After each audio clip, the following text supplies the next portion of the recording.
Obuhezo bwa pipe 14 tipi 2 z'omushenyi obushaho 20 bwa siminti na tipi 2 z'amabare buhirwe yo mwana enzarwa yabo ya Kyamuhunga kandi omwombecho rukumanywa Boniface Tugume bwanyuma y'abatura kuteka hamakoko ngo bagume barabaho kandi nagugabire gatwirwe njura aho biruka babiri batacibasa kurabaho atiyo nuko kubashara hakaguha butoru ukachweka almost rwamara nkumwaka gona rwamaze kucheka report ejo twagitunga nangwa twahikahona ba district twa monitoring butoru amageza kutobaze kosa tukasaba hekti ebyo kugira ngo butoru berkwatire abantu bakutamburiraho then district bene yetegura twafuna sente ku rugo government koro butoru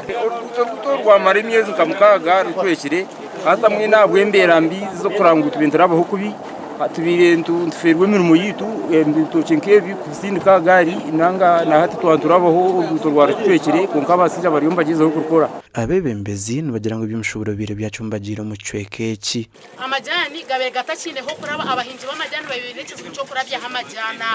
aha bwo koro urubuto rwetashira bya motoka eyekore abantu abakwihokwe rutoke baye batachibasa kubihayo kandi ubwo muhanda gumwe ukureta ebyamaguzi kubwo mcyaro tutwire twine buzubu buhango nangwa umuranga gwitu nk'aba boda boda twaguteka umuruba kansarazi bitu kugira ngo bakatutwarira ubunanuzi bobwe buza aha district ninga Kyamuhunga nka town council ukurebeka ngo ruguto rwitu rwakorwa uruguto rwacwekere twasanga ngo okuza kwetorora kurebeka ngo twagumiza no gukora imirimo yitu obeno leta nk'umusabazi usanga wamusyanka aha hamakoko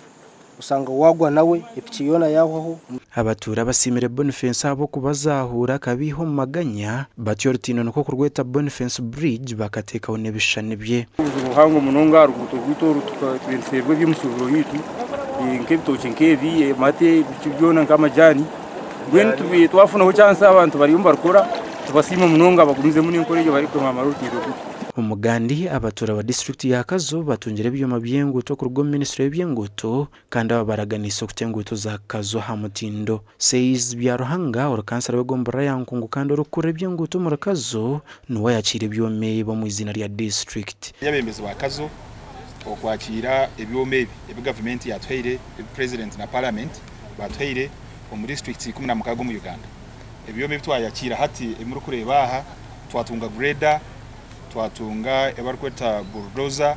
tutegereze ebarkweta compactor eruko baratirira umuhanda guhamya hamwe na tippers ibiri hamwe nebakweta water bowser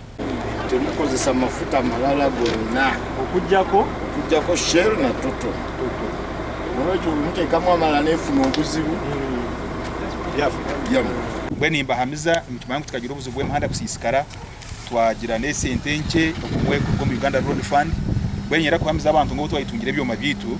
tuje kugeza aho turi kubasa kona kureba ngo imahanda ya district yabonezwa nangone y'amagomborera n'ebyaro ayo twatamamana abantu batungaho kuraba kutukuba tukanyise imahanda ibakota road network tuba twakanyisa n'intase y'abantu obutagira byuma byo kushara inguto kibire kizingamize byentungo ku district ya Kazo government yero kutukora kandi government iyo sire nekora nabweco abanyakazo ntubahamiza n'imanda yitu yaza kubonera Kazo tungire byuma mukaga kandi bishakirwa mu nyishengero wabo Dan Kimosho gashakwa Mike atwakire na Richard Nahabwe